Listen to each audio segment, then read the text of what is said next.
So just from your experience and working with people, what you've shared, what does unprocessed grief or grief unacknowledged look like? How does it show up? And I know you talk about the cracks in your mosaic life, and I didn't know, is that like a crack, or what does it look like when we don't acknowledge or don't process, don't see it, don't allow ourselves to feel it? How does that show up?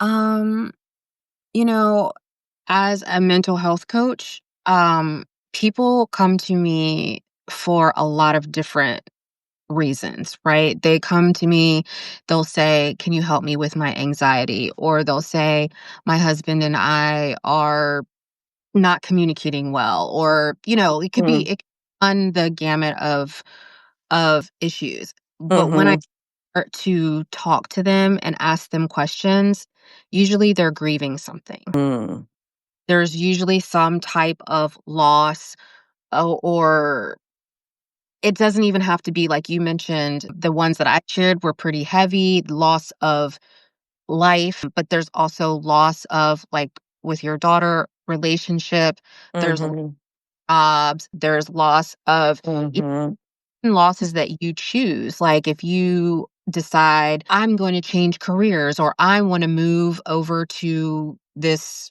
location over here, there's still loss that comes with that. And so sometimes mhm, acknowledge that there's mhm, loss that they're experiencing. It shows up in physically, um, it can show up in symptoms in your body, mhm, mm, pain, especially mhm, joint pain, headaches, um, potentially weight up and down, um, back pain, stomach mm.